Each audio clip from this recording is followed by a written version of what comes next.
ਸਤਿਨਾਮ ਵਾਹਿਗੁਰੂ ਸਾਹਿਬ JIO. ਮਾਂਝ ਮਹਲਾ ਤੀਜਾ। ਮੇਰਾ ਪ੍ਰਭ ਭਰਪੂਰ ਰਹਿਆ ਸਭ ਥਾਈ, ਗੁਰ ਪ੍ਰਸਾਦੀ ਕਰ ਹੀ ਮਹਿ ਪਾਈ। ਮੇਰਾ ਪ੍ਰਭ ਭਰਪੂਰ ਰਹਿਆ ਸਭ ਥਾਈ, ਗੁਰ ਪ੍ਰਸਾਦੀ ਕਰ ਹੀ ਮੈਂ ਪਾਈ। ਸਦਾ ਸਰੇਵੀ ਇਕ ਮਨ ਤਿਹਾਈ, ਗੁਰਮੁਖ ਸੱਚ ਸਮਾਵਣਿਆ। ਹਉ ਵਾਰੀ ਜਿਉ ਵਾਰੀ, ਜਗ ਜੀਵਨ ਮਨ ਵਸਾਵਣਿਆ। ਹਰ ਜਗ ਜੀਵਨ ਨਿਰਭਉ ਦਾਤਾ, ਗੁਰਮਤਿ ਸਹਿਜ ਸਮਾਵਣਿਆ। ਰਹਾਉ ਕਰ ਮੈਂ ਧਰਤੀ ਧੌਲ ਪਤਾਲਾ, ਕਰ ਹੀ ਮੈਂ ਪ੍ਰੀਤਮ ਸਦਾ ਹੈ ਬਾਲਾ। ਸਦਾ ਆਨੰਦ ਰਹੈ ਸੁਖ ਦਾਤਾ, ਗੁਰਮਤਿ ਸਹਿਜ ਸਮਾਵਣਿਆ। ਕਾਇਆ ਅੰਦਰ ਹਉ ਮੈਂ ਮੇਰਾ, ਜੰਮਣ ਮਰਨ ਨ ਚੂਕੈ ਫੇਰਾ। ਗੁਰਮੁਖ ਹੋਵੈ ਸੋ ਹਉ ਮੈਂ ਮਾਰੇ, ਸੱਚੋ ਸੱਚ ਧਿਆਵਣਿਆ। ਕਾਇਆ ਅੰਦਰ ਪਾਪ ਪੁੰਨ ਦੋਇ ਪਹਾਈ, ਦੋਹੀਂ ਮਿਲ ਕੈ ਸ੍ਰਿਸ਼ਟਿ ਉਪਾਈ। ਦੋਵੇਂ ਮਾਰ ਜਾਏ ਇਕਤ ਕਰੇ ਆਵੈ, ਗੁਰਮਤਿ ਸਹਿਜ ਸਮਾਵਣਿਆ। ਕਰ ਹੀ ਮਾਹਿ ਦੂਜੈ ਭਾਏ ਅਨੇਰਾ, ਚਾਨਣ ਹੋਵੈ ਛੋੜੈ ਹਉ ਮੈਂ ਮੇਰਾ। ਪ੍ਰਗਟ ਸ਼ਬਦ ਹੈ ਸੁਖ ਦਾਤਾ, ਅਨਦਿਨ ਨਾਮ ਧਿਆਵਣਿਆ। ਅੰਤਰ ਜੋਤ ਪ੍ਰਗਟ ਪਾਸਾਰਾ, ਗੁਰ ਸਾਖੀ ਮਿਟਿਆ ਅੰਧਿਆਰਾ। ਕਮਲ ਬਿਗਾਸ ਸਦਾ ਸੁਖ ਪਾਇਆ, ਜੋਤੀ ਜੋਤ ਮਿਲਾਵਣਿਆ। ਅੰਦਰ ਮਹਿਲ ਰਤਨੀ ਭਰੇ ਭੰਡਾਰਾ, ਗੁਰਮੁਖ ਪਾਏ ਨਾਮ ਅਪਾਰਾ। ਗੁਰਮੁਖ ਵਣਜੇ ਸਦਾ ਵਾਪਾਰੀ, ਲਾਹਾ ਨਾਮ ਸਦ ਪਾਵਣਿਆ। ਆਪੇ ਵਤ ਰਾਖੈ ਆਪੇ ਦੇ, ਗੁਰਮੁਖ ਵਣਜਹਿ ਕੇਈ ਕੇ। ਨਾਨਕ ਜਿਸ ਨਦਰ ਕਰੇ ਸੋ ਪਾਏ, ਕਰ ਕਿਰਪਾ ਮਨ ਵਸਾਵਣਿਆ। ਨਾਨਕ ਜਿਸ ਨਦਰ ਕਰੇ ਸੋ ਪਾਏ, ਕਰ ਕਿਰਪਾ ਮਨ ਵਸਾਵਣਿਆ। ਵਾਹਿਗੁਰੂ ਜੀ ਕਾ ਖਾਲਸਾ, ਵਾਹਿਗੁਰੂ ਜੀ ਕੀ ਫਤਿਹ। ਜੁਗੋ ਜੁਗ ਅਟਲ ਧੰਨ ਧੰਨ ਗੁਰੂ ਗ੍ਰੰਥ ਸਾਹਿਬ ਜੀ। ਗੁਰੂ ਪਾਤਸ਼ਾਹ ਜੀ ਦੀ ਅਪਾਰ ਬਖਸ਼ਿਸ਼, ਟਲਦੀ ਸ਼ਾਮ ਓਂਟਾਰੀਓ ਖਾਲਸਾ ਦਰਬਾਰ ਦੇ ਇਸ ਪਾਵਨ ਗੁਰੂ ਸਥਾਨ 'ਤੇ ਅਸੀਂ ਸ਼ਬਦ ਦੀ ਆਭਾ ਨੂੰ ਮਾਣ ਰਹੇ ਹਾਂ। ਸਤਸੰਗਤ ਦੇ ਇਸ ਦੀਵਾਨ ਵਿੱਚ ਇਹ ਸਮਾਂ ਗੁਰਬਾਣੀ ਵਿਆਖਿਆ ਦਾ ਹੈ। ਇਸ ਵਿੱਚ ਲੜੀਵਾਰ ਗੁਰਬਾਣੀ ਵਿਵੇਚਿਤ ਕਰਦਿਆਂ ਹੋਇਆਂ ਰਾਗ ਮਾਝ ਅਸੀਂ ਵਿਚਾਰਦੇ ਹਾਂ। ਗੁਰੂ ਅਮਰਦਾਸ ਮਹਾਰਾਜ ਤੀਸਰੇ ਪਾਤਸ਼ਾਹ, ਉਹਨਾਂ ਦੁਆਰਾ ਉਚਰਿਤ ਕੀਤੀ ਗਈ ਇਹ ਪਾਵਨ ਰਚਨਾ ਅਸ਼ਟਪਦੀਆਂ ਦੇ ਰੂਪ ਵਿੱਚ ਸਾਨੂੰ ਪ੍ਰਾਪਤ ਹੈ। ਬਚਨ ਦੀ ਤਕਰੀਰ ਬੀਤੇ ਕੱਲ ਪ੍ਰਾਰੰਭ ਕੀਤੀ ਸੀ, ਖਾਸ ਕਰਕੇ ਰਹਾਉ ਦੇ ਪਦੇ ਤੋਂ ਮੁੱਖ ਸੁਨੇਹੇ ਵਾਲੇ ਬੰਦ ਤੋਂ। ਅੱਜ ਇੱਕ ਸਰਸਰੀ ਨਜ਼ਰ ਇਸ ਮੇਨ ਮੈਸੇਜ ਵਾਲੀਆਂ ਲਾਈਨਸ 'ਤੇ ਹੈਗੀ ਹੈ। Then afterward we will keep on moving toward the next stanzas. Baba Amardas ji ਬਿਆਨ ਕਰਦੇ, ਹਉ ਵਾਰੀ ਜਿਉ ਵਾਰੀ, ਜਗ ਜੀਵਨ ਮਨ ਵਸਾਵਣਿਆ। ਹਉ ਵਾਰੀ ਜਿਉ ਵਾਰੀ, ਮੈਂ ਆਪਣਾ ਆਪਾ ਵਾਰਦਾ, ਮੈਂ ਆਪਣੇ ਆਪੇ ਨੂੰ ਕੁਰਬਾਨ ਕਰਦਾ। ਗੁਰੂ ਅਮਰਦਾਸ ਸਾਹਿਬ ਐਵੇਂ ਕਹਿ ਰਹੇ ਨੇ। ਜਗ ਜੀਵਨ ਮਨ ਵਸਾਵਣਿਆ, ਜਗਤ ਦੇ ਜੀਵਨ ਦੇਣ ਵਾਲੇ ਨੂੰ ਜਿਨ੍ਹਾਂ ਨੇ ਆਪਣੇ ਮਨ 'ਚ ਵਸਾਇਆ ਆ। ਜਗਤ ਤੇ ਸਾਡੇ ਸਾਰਿਆਂ ਦੇ ਮਨ 'ਚ ਹੀ ਵਸਿਆ ਆ। ਜਗਤ ਜੋ ਕੁਝ ਦਿਸਦਾ ਆ, ਜਿਹਨੂੰ ਅਸੀਂ ਮਟੀਰੀਅਲ ਕਹਿ ਲਈਏ, ਜਿਹਨੂੰ ਅਸੀਂ ਪਦਾਰਥ ਕਹਿ ਲਈਏ, ਜਿਹਨੂੰ ਅਸੀਂ ਇਸ ਲਿਵਿੰਗ ਵਰਲਡ ਨੂੰ ਕਹਿ ਲਈਏ, ਇਹਦੇ 'ਚ ਤਾਂ ਅਸੀਂ ਸਾਰੇ ਆਪਣੀ ਸੁਰਤ ਡੁਬੋ ਕੇ ਬੈਠੇ ਹਾਂ। ਪਰ ਗੁਰੂ ਅਮਰਦਾਸ ਸਾਹਿਬ ਕਹਿੰਦੇ ਜਿਹੜੇ ਤੋਂ ਪਾਰ ਚਲੇ ਗਏ, ਜਿਨ੍ਹਾਂ ਨੂੰ ਸਿਰਫ ਇਹ ਬਾਹਰਲਾ ਸ਼ੋਅ ਰਨ ਹੁੰਦਾ ਹੋਇਆ ਨਹੀਂ ਦਿਸਦਾ, ਇਸ ਸ਼ੋਅ ਨੂੰ ਰਨ ਕਰਨ ਵਾਲੀ ਸ਼ਕਤੀ ਦਾ ਅਹਿਸਾਸ ਵੀ ਹੈ। ਉਹਨਾਂ ਤੋਂ ਮੈਂ ਕੁਰਬਾਨ ਜਾਣਾ। ਜਗਤ ਦਾ ਜੀਵਨ ਮਾਇਨੇ ਇਸ ਤਰ੍ਹਾਂ ਜਾਣੀਏ ਕਿ ਬਹੁਤ ਜ਼ਿਆਦਾ ਜਦੋਂ ਬੰਦਾ ਜਗਤ ਸੰਸਾਰ ਅਤੇ ਸੰਸਾਰਕ ਵਡਿਆਈ ਪ੍ਰਾਪਤੀ ਪਦਾਰਥਕ ਕਸ਼ਿਸ਼ ਵਿੱਚ ਗਵਾਚਦਾ ਅਤੇ ਉਹ ਸਾਖਤ ਬਣ ਜਾਂਦਾ।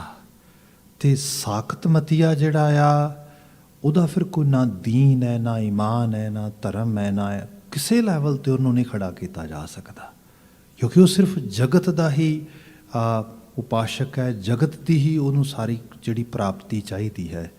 ਜਿਹੜਾ ਜਗਤ ਦੇ ਚਲਾਉਣ ਵਾਲੇ ਦੇ ਲੈਵਲ 'ਤੇ ਆਉਣਾ ਚਾਹੁੰਦਾ ਹੈ, ਭਾਵ ਕਿਸੇ ਐਥਿਕਸ ਦੇ ਉੱਤੇ, ਕਿਸੇ ਪ੍ਰਿੰਸੀਪਲ ਬੇਸਡ ਲਾਈਫ ਸਟਾਈਲ ਨੂੰ ਅਡਾਪਟ ਕਰਨਾ ਚਾਹੁੰਦਾ ਹੈ, ਉਹ ਸ਼ਖਸੀਅਤ ਜਿਹੜੀ ਹੈ ਉਹ ਰੱਬੀ ਗੁਣਾਂ ਨਾਲ ਪ੍ਰਣਾਉਂਦੀ ਹੈ। ਅਤੇ ਗੁਰੂ ਅਮਰਦਾਸ ਸਾਹਿਬ ਉਹਦੀ ਵਡਿਆਈ ਕਰਦੇ ਅਤੇ ਕਹਿੰਦੇ ਉਹਦੇ ਤੋਂ ਮੈਂ ਆਪਣਾ ਆਪਾ ਕੁਰਬਾਨ ਕਰਦਾ ਹਾਂ। ਇੰਸਪੀਰੇਸ਼ਨ ਆ ਵੈਲਿਊ ਬੇਸਡ ਲਾਈਫ ਸਟਾਈਲ ਨੂੰ ਅਡਾਪਟ ਕਰਨ ਦੀ, ਇੰਸਪੀਰੇਸ਼ਨ ਆ ਹਿਊਮਨ ਵਰਚੂਜ਼ ਨੂੰ ਐਕਸਰਸਾਈਜ਼ ਕਰਨ ਦੀ, ਇੰਸਪੀਰੇਸ਼ਨ ਆ ਸਪਿਰਿਟ ਦੇ ਲੈਵਲ 'ਤੇ ਅਵੇਅਰ ਹੋਣ ਦੀ। ਇਹ ਸਾਰਾ ਬਚਨ ਇਸ ਲੈਵਲ 'ਤੇ ਦੀ ਇੰਟਰਪ੍ਰੀਟੇਸ਼ਨ ਆਉਂਦੀ ਹੈ। ਜਿਹੜੀ ਦੂਸਰੀ ਲਾਈਨ ਹੈ ਸਰਹਾਉ ਦੇ ਬੰਦ ਵਿੱਚ, ਹਰ ਜਗ ਜੀਵਨ ਨਿਰਭਉ ਦਾਤਾ ਗੁਰਮਤਿ ਸਹਿਜ ਸਮਾਵਣਿਆ। ਹਰ ਜਗ ਜੀਵਨ ਨਿਰਭਉ ਦਾਤਾ। ਜਦੋਂ ਜਗਤ ਨੂੰ ਦੇਖਦੇ ਹਾਂ ਤਾਂ ਜਗਤ ਮੂਲ ਹੈ ਭੈ ਦਾ, ਡਰ ਦਾ। ਡਰ ਨਾਲ ਹੀ ਸੰਸਾਰ ਚੱਲਦਾ ਆ। ਕੁਝ ਲੋਕ ਡਰਾਉਣ ਵਾਲੇ ਹੁੰਦੇ ਨੇ, ਕੁਝ ਡਰਨ ਵਾਲੇ ਹੁੰਦੇ ਨੇ। ਦੁਨੀਆ ਐਵੇਂ ਚੱਲਦੀ ਹੈ ਅਤੇ ਬੜੀ ਛੋਟੇ ਸਮੇਂ ਤੋਂ ਐਕਸਰਸਾਈਜ਼ ਹੋਣੀ ਸ਼ੁਰੂ ਹੋ ਜਾਂਦੀ ਹੈ। ਮਾਂ ਬਾਪ ਅਤੇ ਬੱਚੇ ਦੇ ਵਿੱਚ ਭੈਭੀਤ ਕਰਨ ਵਾਲਾ ਰਿਸ਼ਤਾ ਪੈਦਾ ਹੁੰਦਾ ਆ। ਡਰਾ ਕੇ ਕਰਾਇਆ ਜਾਂਦਾ ਸਾਰਾ ਕੁਛ, ਉਹ ਡਰਦਾ ਹੀ ਕਰੀ ਜਾਂਦਾ ਸਾਰਾ ਕੁਛ। ਜਿਹੜੀ ਰੀਅਲ ਅੰਡਰਸਟੈਂਡਿੰਗ ਹੈ ਉਹ ਕਈ ਵਾਰੀ ਡਿਵੈਲਪ ਨਹੀਂ ਹੁੰਦੀ। ਚਲੋ ਇੱਕ ਸਰਟਨ ਲੈਵਲ ਤੱਕ ਬਾਤ ਹੋਈ, ਪਰ ਇੱਕ ਲੈਵਲ ਤੋਂ ਬਾਅਦ ਇੱਕ ਅੰਡਰਸਟੈਂਡਿੰਗ ਦੀ ਉਸ ਪੋਜੀਸ਼ਨ ਵਿੱਚ ਆ ਜਾਣਾ ਜਿੱਥੇ ਇੱਕ ਦੂਜੇ ਨੂੰ ਤਸਲੀਮ ਕਰਨਾ, ਇੱਕ ਦੂਜੇ ਨੂੰ ਐਜੂਕੇਟ ਕਰਨਾ, ਇੱਕ ਦੂਜੇ ਨੂੰ ਚੀਜ਼ਾਂ ਸਮਝਣੀਆਂ ਸਮਝਾਉਣੀਆਂ, ਉਸ ਲੈਵਲ 'ਤੇ ਆ ਜਾਣਾ। ਫਿਰ ਭੈ ਖਤਮ ਹੋ ਜਾਂਦਾ, ਫਿਰ ਭੈ ਨਾ ਚਲਾਉਂਦਾ। ਪਰ ਜਿੱਥੇ ਡਰ ਹੀ ਚਲਾਏ, ਡਰ ਨਾਂ ਦਾ ਡੰਡਾ ਹੀ ਸਭ ਕੁਛ ਚਲਾ ਰਿਹਾ ਹੈ, ਇਹ ਰਿਲੇਸ਼ਨਸ਼ਿਪ ਬਹੁਤੀ ਚੰਗੀ ਨਹੀਂ ਹੁੰਦੀ। ਅਤੇ ਲੌਂਗ ਰਨ ਦੇ ਵਿੱਚ ਇਹਦੇ ਵਿੱਚੋਂ ਕੋਈ ਚੰਗੇਰੀ ਉਸਾਰੀ ਵੀ ਨਹੀਂ ਹੁੰਦੀ। ਜੇ ਆਪਾਂ ਦੇਖੀਏ ਨਾ, ਗੁਰੂ ਸਾਹਿਬ ਕਹਿੰਦੇ ਮੁਗਲ ਹਾਕਮਾਂ ਤੋਂ ਨਹੀਂ ਡਰਨਾ, ਗੁਰੂ ਸਾਹਿਬ ਕਹਿੰਦੇ ਇਹਨਾਂ ਪਹਾੜੀ ਰਾਜਿਆਂ ਤੋਂ ਨਹੀਂ ਡਰਨਾ, ਗੁਰੂ ਸਾਹਿਬ ਕਹਿੰਦੇ ਇਹਨਾਂ ਜਿਹੜੀ ਹਕੂਮਤ ਹੈ, ਜਿਨ੍ਹਾਂ ਦੀ ਹੁਕਮਰਾਨੀਅਤ ਹੈ ਚਾਰ ਚੁਫੇਰੇ, ਇਹਨਾਂ ਦੀ ਪਰਵਾਹ ਨਹੀਂ ਕਰਨੀ। ਇਹ ਮਾਨਸਿਕਤਾ ਜਿੱਥੇ ਘਰਾਂ 'ਚ ਡਰਾ ਕੇ ਬਿਠਾਏ ਹੋਏ ਲੋਕ ਨੇ, ਉਹਨਾਂ 'ਚ ਕਿਵੇਂ ਆ ਜਾਏਗੀ?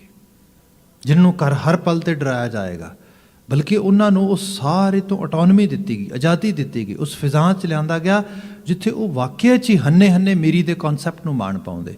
ਸੋ ਇਹ ਰੂਪ ਇਸ ਤਰੀਕੇ ਨਾਲ ਹੈ।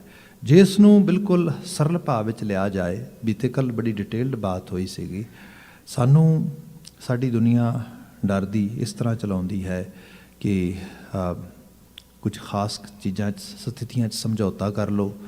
ਕਿਉਂਕਿ ਡਰ ਲੱਗਦਾ ਹੈ ਰੋਜ਼ੀ ਰੋਟੀ ਨਾ ਚਲੀ ਜਾਏ, ਡਰ ਲੱਗਦਾ ਹੈ ਕੈਰੀਅਰ ਨਾ ਖਤਮ ਹੋ ਜਾਏ, ਡਰ ਲੱਗਦਾ ਹੈ ਕੋਈ ਰਿਲੇਸ਼ਨਸ਼ਿਪ ਨਾ ਖਰਾਬ ਹੋ ਜਾਏ। ਭਾਈ ਜਗਤ ਜੀਵਨ 'ਤੇ ਭਰੋਸਾ ਕਰ, ਜਿਹੜਾ ਜੀਵਨ ਦਹਿੰਦੇ ਆ, ਫਿਰ ਡਰ ਚਲਾ ਜਾਏਗਾ। ਫਿਰ ਅਹਿਸਾਸ ਹੋਏਗਾ ਦੇਣ ਵਾਲਾ ਤੇ ਦਾਤਾ ਆ, ਮੈਂ ਤੇ ਆਪਣਾ ਰੋਲ ਪਲੇ ਕਰਨਾ, ਮੈਂ ਤੇ ਆਪਣੀ ਮੁਸ਼ੱਕਤ ਕਰਨੀ, ਆਪਣਾ ਉਦਮ ਕਰਨਾ ਹੈ, ਬਾਕੀ rest of it leave toward the almighty Waheguru ji. ਇਹ ਸਿਮਰਨ ਗੁਰੂ ਸਾਹਿਬ ਕਰਨ ਦੀ ਬਾਤ ਕਰਦੇ। ਜਿਹੜੇ ਇਸ ਸਿਮਰਨ 'ਚ ਲੱਗਦੇ, ਉਹਨਾਂ ਤੋਂ ਗੁਰੂ ਸਾਹਿਬ ਕਹਿੰਦੇ ਮੈਂ ਆਪਣਾ ਆਪਾ ਕੁਰਬਾਨ ਕਰਦਾ। ਹਰ ਜਗ ਜੀਵਨ ਨਿਰਭਉ ਦਾਤਾ। ਫਿਰ ਕਿਆ ਗੁਰਮਤ ਸਹਿਜ ਸਮਾਵਣਿਆ। ਇਹ ਗੱਲ ਜਿੰਨੇ ਸਰਲ ਲੈਵਲ 'ਤੇ ਜਾਂ ਸਿੰਪਲ ਤਰੀਕੇ ਨਾਲ ਕਹੀ ਜਾ ਰਹੀ ਹੈ, ਇੰਨੇ ਸਿੰਪਲ ਤਰੀਕੇ ਨਾਲ ਮਨ ਫੋਲੋ ਨਹੀਂ ਕਰਦਾ, ਬਲਕਿ ਮਨ ਨੂੰ ਕਈ ਵਾਰੀ ਫੋਰਸ ਕਰਨਾ ਪੈਂਦਾ, ਐਵੇਂ ਦੀਆਂ ਗੱਲਾਂ ਸੁਣਿਆ ਕਰ, ਮੰਨਿਆ ਕਰ। ਮਹਾਰਾਜ ਕਹਿੰਦੇ ਜੇ ਗੁਰੂ ਕੀ ਮਤ ਦੇ ਨੇੜੇ ਜਾਏਗਾ ਫਿਰ ਸਹਿਜ ਹੀ ਫੋਲੋ ਕਰ ਲਏਗਾ, ਕਿਉਂਕਿ ਗੁਰਮਤ ਨਾ ਹੀ ਇਹਦਾ ਆ। ਗੁਰਮਤ ਇੱਕ ਐਸੀ ਆਈਡੀਓਲੋਜੀ, ਇੱਕ ਐਸੀ ਸੋਚ ਜਿਹੜੀ ਹੌਲੀ ਹੌਲੀ ਬੰਦੇ ਨੂੰ ਉਸ ਲੈਵਲ 'ਤੇ ਲੈ ਆਵੇ।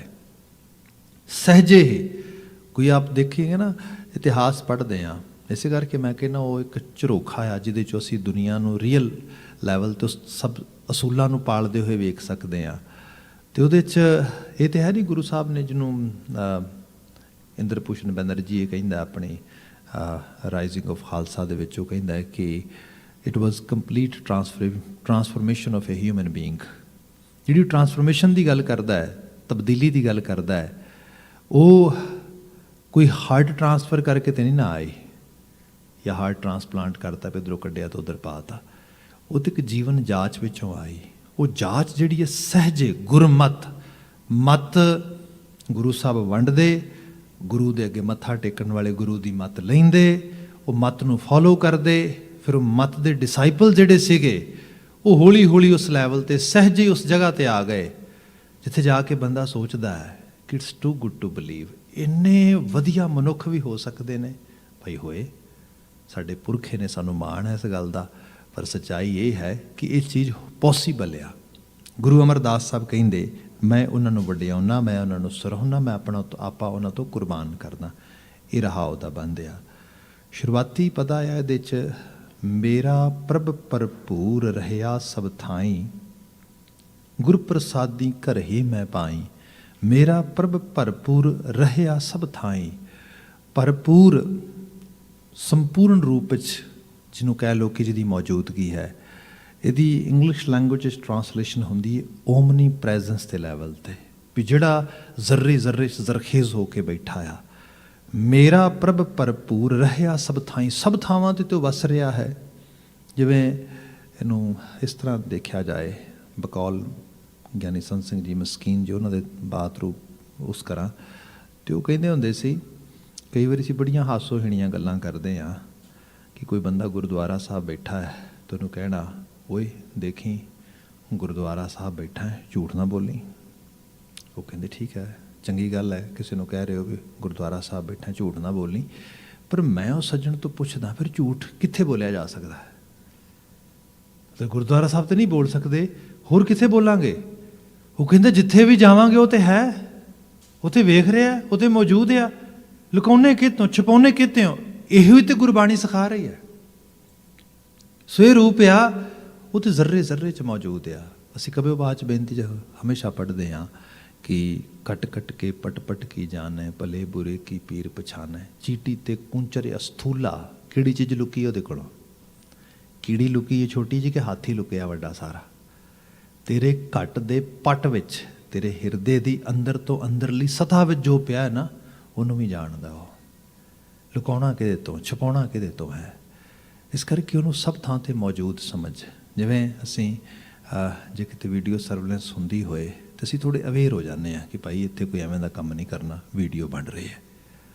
ਭਾਈ ਜਿੱਥੇ ਹਰ ਵਕਤ ਹੀ ਵੀਡੀਓ ਬਣ ਰਹੀ ਹੈ ਅਤੇ ਉਹ ਕੋਈ ਹੋਰ ਨਹੀਂ ਬਣਾ ਰਿਹਾ, ਸਾਡਾ ਮਨ ਹੀ ਬਣਾ ਰਿਹਾ, ਸਾਡੀ ਕੌਨਸ਼ੀਅਸ ਹੀ ਬਣਾ ਰਹੀ ਹੈ। ਉਹ ਚਿੱਤਰ ਗੁਪਤ ਜਿਹੜਾ ਆ, ਉਹ ਚਿੱਤਰ ਲਗਾਤਾਰ ਗੁਪਤ ਰੂਪ ਵਿੱਚ ਸਾਡੇ ਨਾਲ ਬੈਠਾ ਹੋਇਆ, ਚਿੱਤਰਿਤ ਕਰੀ ਜਾ ਰਿਹਾ ਹਰ ਚੀਜ਼ ਨੂੰ। ਸੋ ਜਦੋਂ ਇਸ ਲੈਵਲ 'ਤੇ ਬੰਦਾ ਅਵੇਅਰ ਹੋਏਗਾ, ਉਸ ਨੂੰ ਕਿਸੇ ਢੰਗ ਦੇ ਨਾਲ ਵੀ ਨਾ ਤਾਂ ਡਰਨ ਦੀ ਲੋੜ ਹੈ। ਕਈ ਵਾਰ ਨਾ ਬੰਦਾ ਸੋਚਦਾ ਡਰੇ, ਤੇ ਉਹ ਜਿਹਨੂੰ ਸਾਹਿਬ ਨੇ ਕਿਹਾ ਕਿ ਜੋ ਪਾਪ ਕਰਦਾ ਆ ਉਹ ਡਰਦਾ ਆ, ਜਿਹੜਾ ਧਰਮੀ ਹੈ ਸੋ ਉਹ ਤੇ ਵਿਗਸਦਾ ਆ। ਮਤਲਬ ਕਿ ਜਿਹਨੇ ਪਾਪ ਕਮਾਇਆ ਉਹ ਡਰਿਆ, ਧਰਮੀ ਵਿਗਸੇਦ, ਧਰਮੀ ਤੇ ਵਿਕਾਸ ਵਿੱਚ ਆ ਗਿਆ। ਉਹਨੂੰ ਤੇ ਪਤਾ ਲੱਗਾ ਕਿ ਹਾਂ ਭਾਈ ਆਪਾਂ ਤੇ ਰੂਲ ਅਸੂਲ ਫੋਲੋ ਕਰ ਰਹੇ ਹਾਂ, ਆਪਾਂ ਨੂੰ ਕੀ ਡਰਨ ਦੀ ਲੋੜ ਆ। ਗੁਰੂ ਬਾਬਾ ਜੀ ਇਹਦੀ ਬਾਤ ਕਰਦੇ ਕਿ ਜਿਹਨੂੰ ਅਹਿਸਾਸ ਹੈ ਮੇਰਾ ਪ੍ਰਭ ਭਰਪੂਰ ਰਹਿਆ ਸਭ ਥਾਈ, ਗੁਰ ਪ੍ਰਸਾਦੀ ਘਰਹੀ ਮੈਂ ਪਾਈ, ਗੁਰ ਪ੍ਰਸਾਦੀ ਘਰਹੀ ਮੈਂ ਪਾਈ। ਇਹ ਜੋ ਇੱਕ ਤਰ੍ਹਾਂ ਦੀ ਫੀਲਿੰਗ ਆ, ਇਹ ਫੀਲਿੰਗ ਕੋਈ ਕਿਸੇ ਨੂੰ ਬਾਹਰੋਂ ਨਹੀਂ ਦੇ ਸਕਦਾ। ਵੀ ਤੂੰ ਨਾ ਰੱਬ ਨੂੰ ਮਹਿਸੂਸ ਕਰ ਸਭ ਥਾਵਾਂ 'ਤੇ, ਤੂੰ ਹਰ ਵਕਤ ਚੰਗਾ ਸੋਚਿਆ ਕਰ, ਤੂੰ ਹਰ ਵਕਤ ਰੱਬ ਦੇ ਭੈ ਵਿੱਚ ਰਿਹਾ ਕਰ, ਤੂੰ ਰੱਬ 'ਤੇ ਭਰੋਸਾ ਰੱਖਿਆ ਕਰ। ਆਪਾਂ ਇੱਕ ਦੂਜੇ ਨੂੰ ਫੀਲਿੰਗ ਨਹੀਂ ਦੇ ਸਕਦੇ। ਹਾਂ, ਗੁਰੂ ਪ੍ਰਸਾਦੀ ਘਰਹੀ ਮੈਂ ਪਾਈ, ਕਿਤੇ ਗੁਰੂ ਤਰਸ ਕਰੇ, ਗੁਰੂ ਨਵਾਜ ਦੇ, ਗੁਰੂ ਬਖਸ਼ਿਸ਼ ਕਰ ਦੇ। ਬਲੀਵ ਸਿਸਟਮ ਨੂੰ ਸਮਝੋ, ਬਲੀਵ ਕੀ ਹੁੰਦਾ ਆ। ਮਾਡਰਨ ਸਾਈਕੋਲੋਜੀ ਨੂੰ ਇਸ ਤਰ੍ਹਾਂ ਬਿਆਨ ਕਰਦੀ ਹੈ, if something convince you very deeply, that is your faith. It doesn't matter, it's actually is coming from any rational side or irrational side. ਇਹ ਨਹੀਂ ਬਾਤ, ਗੱਲ ਸਿਰਫ ਇਤਨੀ ਹੈ, ਕੋਈ ਡੀਪਲੀ ਚੀਜ਼ ਕਨਵਿੰਸ ਕਰ ਜੇ, ਕਨਵਿੰਸ ਇਹ ਕਰ ਜੇ ਕਿ ਰੋਜ਼ ਦੇ ਨਾ 8 ਗਲਾਸ ਪਾਣੀ ਪੀਣੇ ਚਾਹੀਦੇ ਨੇ, ਬੰਦਾ ਸ਼ੁਰੂ ਕਰ ਦੇਗਾ। ਕਨਵਿੰਸ ਇਹ ਕਰ ਦੇ ਕਿ ਬੰਦੇ ਨੂੰ 10 ਘੰਟੇ ਸੌਣਾ ਚਾਹੀਦਾ, ਬੰਦਾ ਸ਼ੁਰੂ ਕਰ ਦੇਗਾ। ਇਹ ਕਨਵਿੰਸ ਕਰਦੇ ਬਹੁਤਾ ਪਾਣੀ ਨਹੀਂ ਪੀਣਾ ਚਾਹੀਦਾ, ਲੂਣ ਘੱਟ ਜਾਂਦਾ ਬੰਦੇ 'ਚ, ਮੁੜ ਕੇ ਲੇਟਰ ਔਨ ਟਰਬਲ ਆਉਂਦੀ ਹੈ। ਪਾਣੀ ਬਸ ਜਿੰਨੀ ਤਰੇ ਉਨੀ ਪੀਣਾ ਚਾਹੀਦਾ। ਕਨਵਿੰਸ ਕਰ ਜੇ ਅੰਦਰ ਗੱਲ, ਇਹ ਪ੍ਰੈਕਟਿਸ ਹੋ ਜਾਏਗੀ ਸ਼ੁਰੂ। ਜਿਹੜਾ ਇੱਕ ਕਨਵਿੰਸਿੰਗ ਫਾਰਮੂਲਾ ਆ, ਇਹ ਐਕਚੁਅਲੀ ਨਾ ਤੇ ਨਿਊਰੋਲੋਜੀ 'ਚ ਸਮਝ ਆਉਂਦਾ ਕਿਸੇ ਨੂੰ, ਨਾ ਨਿਊਰੋ ਸਾਇੰਸਿਸ ਇਹਨੂੰ ਐਕਸਪਲੇਨ ਕਰਦੀ ਹੈ। ਜਿਹੜੇ ਈਵਨ ਸਾਈਕੀ ਜਾਂ ਮਾਈਂਡ ਰੀਡਰ ਵੀ ਮੰਨੇ ਜਾਂਦੇ ਨੇ, ਉਹ ਵੀ ਇਹਦੇ ਬਾਰੇ ਬਿਲਕੁਲ ਉਹ ਕਹਿੰਦੇ ਵੀ it's a very complex matter, ਇਹਦੇ ਬਾਰੇ ਕੁਝ ਨਹੀਂ ਕਿਹਾ ਜਾ ਸਕਦਾ। ਇੱਥੇ ਸਾਨੂੰ ਇਹ ਅਹਿਸਾਸ ਕਰਵਾਇਆ ਗਿਆ, ਬੰਦਾ ਜਦੋਂ ਅਧਿਆਤਮੀ ਤਲ ਦੇ ਉੱਤੇ, ਰੂਹਾਨੀ ਤਲ ਦੇ ਉੱਤੇ ਕਿਤੇ ਸੰਗਤ ਕਰਦਾ ਅਤੇ ਲਗਾਤਾਰ ਕਰਦਾ, ਅਤੇ ਹੌਲੀ ਹੌਲੀ ਆਪਣੇ ਗੁਰੂ ਦੇ ਨਾਲ ਆਪਣਾ ਨਾਤਾ ਬਣਾਉਂਦਾ, ਜਿਹਨੂੰ ਅਸੀਂ ਬਾਣੀ 'ਚ ਬੜੇ ਰੂਪਾਂ 'ਚ ਪੜ੍ਹਦੇ ਹਾਂ। ਜਿਵੇਂ ਸਾਹਿਬ ਬਿਆਨ ਕਰਦੇ ਕਿ ਦੇਖ ਤੂੰ ਨਾ ਮੁਕਤੀ, ਤੈਨੂੰ ਕੋਈ ਪਹਾੜੀ 'ਤੇ ਜਾਣ ਦੀ ਲੋੜ ਨਹੀਂ, ਤੀਰਥਾਂ 'ਤੇ ਜਾਣ ਦੀ ਲੋੜ ਨਹੀਂ, ਕੋਈ ਤੈਨੂੰ ਕਿਸੇ ਕਿਸਮ ਦੇ ਜਪ ਤਪ ਸੰਜਮ ਕਰਨ ਦੀ ਲੋੜ ਨਹੀਂ, ਤੂੰ ਆਪਣੀ ਜ਼ਿੰਦਗੀ ਜੀ, ਉਸ ਜ਼ਿੰਦਗੀ ਜੀਣ ਵਿੱਚ ਤੈਨੂੰ ਮੁਕਤੀ ਮਿਲ ਜਾਏਗੀ। ਗੁਰੂ ਸਾਹਿਬ ਦਾ ਬਚਨ ਅਸੀਂ ਪੜ੍ਹਦੇ ਹਾਂ, ਹਸੰਦਿਆਂ ਖਿਲੰਦਿਆਂ ਪਹਿਨੰਦਿਆਂ ਖਾਵੰਦਿਆਂ ਵਿੱਚੇ ਹੋਵੇ ਮੁਕਤ। ਮਹਾਰਾਜ ਕਮਾਲ ਕਰਤੀ, ਤੁਸੀਂ ਤੇ ਸਾਨੂੰ ਬਿਲਕੁਲ ਹੀ ਬਖਸ਼ਿਸ਼ ਹੀ ਕਰਤੀ, ਆਜ਼ਾਦ ਹੀ ਕਰਤਾ। ਮੁਕਤੀ ਬੜੀ ਵੱਡੀ ਚੀਜ਼ ਹੈ। ਪਰ ਸਭ ਕਹਿੰਦੇ ਕੰਡੀਸ਼ਨ ਇੱਕੋ ਹੀ ਹੈ, ਉਹ ਕੰਡੀਸ਼ਨ ਫੁੱਲਫਿਲ ਹੋ ਜੇ ਕਿਤੇ ਹੋ ਜਾਏ ਤੇ ਉਹ ਕਿਹੜੀ ਹੈ? ਰਿਜ਼ਲਟ ਤੇ ਇਹ ਹੈ, ਹਸੰਦਿਆਂ ਖਿਲੰਦਿਆਂ ਪਹਿਨੰਦਿਆਂ ਖਾਵੰਦਿਆਂ ਵਿੱਚੇ ਹੋਵੇ ਮੁਕਤ। ਪਰ ਜਿਹੜੀ ਕੰਡੀਸ਼ਨ ਫੁੱਲਫਿਲ ਕਰਨੀ ਹੈ ਉਹ ਇਹ ਹੈ, ਨਾਨਕ ਸਤਿਗੁਰ ਭੇਟਿਆ, ਕਿਤੇ ਸਤਿਗੁਰੂ ਨੂੰ ਨਾਲ ਭੇਟ ਹੋ ਜਾਏ, ਮੁਲਾਕਾਤ ਹੋ ਜਾਏ, ਸਤਿਗੁਰੂ ਦਿਸ ਆਵੇ, ਸਤਿਗੁਰੂ ਦਾ ਰੁਤਬਾ ਦਿਸ ਆਵੇ। ਆਪਾਂ ਗੁਰੂ ਮਹਾਰਾਜ ਦੇ ਹਜ਼ੂਰ ਆਉਂਦੇ ਹਾਂ, ਅਕਸਰ ਇਹੋ ਜਿਹੇ ਸਵਾਲ ਆਏ, ਸਾਡੇ ਇੱਥੇ ਚੰਦੋਆ ਕਿਉਂ ਹੁੰਦਾ ਆ, ਸਾਡੇ ਇੱਥੇ ਪਾਲਕੀ ਕਿਉਂ ਹੁੰਦੀ ਆ, ਜਾਂ ਪੀੜਾ ਸਾਹਿਬ ਕਿਉਂ ਹੁੰਦਾ ਹੈ, ਚਵਰ ਕਿਉਂ ਹੁੰਦਾ ਹੈ, ਇੱਕ ਸ਼ਖਸ ਮਹਾਰਾਜ ਦੇ ਤਾਬਿਆਂ ਹੀ ਕਿਉਂ ਬੈਠਾ ਹੁੰਦਾ ਹਰ ਵਕਤ। ਬੇਸਿਕਸ ਦੇ ਕੁਐਸਚਨ ਕਈ ਵਾਰੀ ਹੁੰਦੇ ਨੇ। ਭਾਈ ਗੱਲ ਇਹ ਹੈ, ਇਹ ਗੁਰੂ ਦੀ ਪਾਤਸ਼ਾਹੀ ਦਾ ਤਸੱਵੁਰ ਹੈ। ਜਿਹਦੇ ਲਈ ਗੁਰੂ ਪਾਤਸ਼ਾਹ ਹੈ, ਉਹ ਆਪਣੇ ਪਾਤਸ਼ਾਹ ਦੇ ਕੋਲ ਆਪਣੇ ਆਪ ਨੂੰ ਪੇਸ਼ ਕਰਨ ਵਾਸਤੇ ਆ ਰਿਹਾ ਹੈ। ਅਤੇ ਪਾਤਸ਼ਾਹ ਇੱਥੇ ਵਿਅਕਤੀ ਨਹੀਂ, ਇੱਥੇ ਸਕ੍ਰਿਪਚਰ ਆ। ਇਹ ਕਮਾਲ ਹੈ, ਇੱਕ ਬੜਾ ਵੱਡਾ ਰੈਵੋਲੂਸ਼ਨਰੀ ਕਨਸੈਪਟ ਗੁਰੂ ਸਾਹਿਬ ਨੇ ਦਿੱਤਾ। ਅਤੇ ਫਿਰ ਇਹ ਕਿਹਾ ਗਿਆ ਕਿ ਦੇਖ, ਸਤਿਗੁਰੂ ਨਾਲ ਭੇਟ ਹੋਣ ਲਈ ਬੇਸਿਕਸ ਚੀਜ਼ਾਂ ਕੁਝ ਇਹ ਨੇ ਕਿ ਪਹਿਲਾਂ ਤਾਂ ਇਹ ਹੈ ਕਿ ਇਸ ਸਕ੍ਰਿਪਚਰ ਨੂੰ, ਇਸ ਰਚਨਾ ਨੂੰ ਹਾਈਐਸਟ ਲੈਵਲ ਦੀ ਰਿਸਪੈਕਟ ਪੇ ਕੀਤੀ ਜਾਏ, ਇਹਦੇ ਸਾਹਮਣੇ ਆ ਕੇ ਗੋਡੇ ਟੇਕ ਦਿੱਤੇ ਜਾਣ, ਇਹਨੂੰ ਸਿਰ ਰੱਖ ਦਿੱਤਾ ਜਾਏ। ਇਹ ਜਿਹੜੀ ਚੀਜ਼ ਆ, ਇਹ ਸਾਡੀ ਸੁਰਤ 'ਚ ਹੌਲੀ ਹੌਲੀ ਬਾਤ ਆਵੇਗੀ। ਜਿਵੇਂ ਸਪੋਜ਼ ਕਰੋ ਕੋਈ ਕੈਨੇਡੀਅਨ ਬੋਰਨ ਕਿਡ ਆ, ਹੁਣ ਤੁਸੀਂ ਗੁਰਦੁਆਰਾ ਸਾਹਿਬ ਲੈ ਕੇ ਆਓ, ਵੈਰੀ ਅਸਲ ਬੱਚਿਆਂ ਦੀ ਹੌਲੀ ਹੌਲੀ ਛੋਟੇ ਹੁੰਦਿਆਂ ਨਾਲ ਨਾਲ ਅਸੀਂ ਉਹਨਾਂ ਦੀ ਉਸ ਤਰੀਕੇ ਦੀ ਗਰੂਮਿੰਗ ਕਰਦੇ ਹਾਂ, ਉਸ ਤਰੀਕੇ ਦੀ ਉਹਨਾਂ ਦੀ ਅਪਬ੍ਰਿੰਗਿੰਗ ਕਰਦੇ ਹਾਂ। ਪਰ ਸਪੋਜ਼ ਕਰੋ ਲੈ ਕੇ ਆਓ, ਉਹਨੂੰ ਥੁੰਗਲ ਫੜਾਓ, ਉਹਨੂੰ ਦੱਸੋ ਵੀ ਆਪਾਂ ਹੁਣ ਅੰਦਰ ਜਾ ਰਹੇ ਹਾਂ, ਇਹ ਦਰਬਾਰ ਹੈ, ਦਰਬਾਰ ਹੈ ਪਾਤਸ਼ਾਹ ਦਾ ਗੁਰੂ ਸਾਹਿਬ ਬਾਣੀ ਗ੍ਰੰਥ ਸਾਹਿਬ ਦੇ ਰੂਪ ਦੇ ਵਿੱਚ ਆ, ਇੱਥੇ ਅਸੀਂ ਇਸ ਰੂਪ ਵਿੱਚ ਆ ਰਹੇ ਹਾਂ। Why we are bowing our head in front of Guru Granth Sahib Maharaj, what is the importance of this writing, this scripture. ਇਹੋ ਜਿਹੀਆਂ ਬਾਤਾਂ ਹੋਣ, ਹੌਲੀ ਹੌਲੀ ਉਹਦੀ ਸੁਰਤ 'ਚ ਖਿਆਲ ਆਏਗਾ, ਇਹ ਹਾਇਰ ਅਥਾਰਟੀ ਹੈ। ਅਤੇ ਹਾਇਰ ਅਥਾਰਟੀ ਕਿਸੇ ਸੁਪਰ ਨੈਚੁਰਲ ਪਾਵਰ ਦੇ ਰੂਪ ਵਿੱਚ ਨਹੀਂ ਹੈਗੀ, ਆਈਡੀਓਲੋਜੀ ਦੇ ਰੂਪ ਵਿੱਚ ਆ। ਇੱਥੇ ਮਨ ਦੀ ਦੁਨੀਆ ਇਹ ਹੈ। ਸਪੋਜ਼ ਇਹਨੂੰ ਹੋਰ ਸਿੰਪਲ ਕਰ ਲਈਏ,